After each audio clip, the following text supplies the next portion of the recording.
चालाक महाजन और मेहनती चित्रकार। एक बार एक महाजन को अपना चित्र बनवाने का शौक लगा। उसने एक चित्रकार को बुलवाकर अपना चित्र बनवाने को कहा।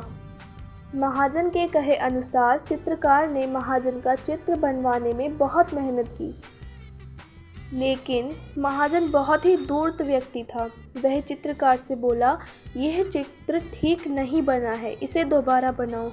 ऐसे करते करते महाजन ने बहुत सारे चित्र बनवाकर उन्हें गलत बता दिया। अब चित्रकार समझ चुका था कि महाजन चेहरा बदलने में माहिर है और हर बार चित्र बनवाते समय चेहरा बदल लेता है। इसलिए उसने महाजन से अब तक बनाई गई सभी तस्वीरों का मेहनताना मांगा। धूर्त महाजन बोला, कैसा मेहनताना? तुमने अब तक एक भी चित्र सही नहीं बनाया है।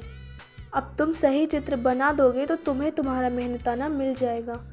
महाजन की बात सुनकर चित्रकार निराश होकर अपने घर लौट गया और अपनी पत्नी को महाजन की इस करतूत के बारे में बताया। अपने पति को परेशानी में देख उसने चित्रकार को बादशाह अकबर के दरबार में न्याय की गुहार लगाने की सलाह दी। पत्नी की बात सुनकर चित्रकार समझ गया और अगले ही दिन चित्रकार ने सारा हाल बादशाह अकबर के दरबार में जा सुनाया। बादशाह ने चित्रकार से सारे चित्र मंगवाए और साथ ही महाजन को भी महल में बुलवाया। सभी चित्रों को ध्यान से देखने के बाद बादशाह अकबर ने महाजन से पूछा, इन सभी चित्रों में कुछ कमी है क्या? महाजन ने कहा, जी हुजूर, इनमें से कोई भी चित्र हूबहू मेरे जैसा नहीं है।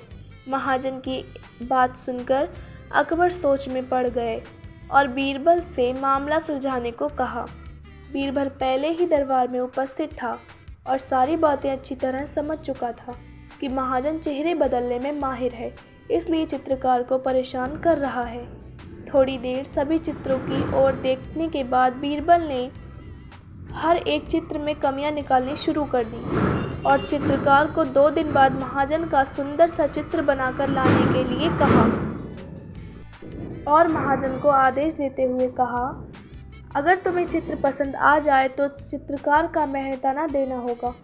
इतना कहकर बीरबल ने दोनों को बाहर भेज दिया। कुछ देर बाद चित्रकार को वापस बुलवाया और उससे 2 दिन बाद बड़ा सा दर्पण लाने को कहा। 2 दिन बाद जब दोनों दरबार में उपस्थित हुए तो चित्रकार ने वह दर्पण महाजन के सामने रख दिया और बोला, जनाब, ये चित्र तो एकदम सही है ना? महाजन बोला, लेकिन यह चित्र नहीं, दर्पण है। यही तो असली चित्र है, चित्रकार ने कहा। बीरबल ने भी अपने स्थान से उठकर कहा, सही तो कह रहा है चित्रकार, यह तुम्हारा ही तो चित्र है। महाजन समझ गया कि अब उसकी दाल नहीं गलने वाली है, इसलिए उसने ना चाहते हुए भी बीरबल की हाँ में हाँ मिलाते हुए चित्रकार को उसका मेहनताना दे दिया।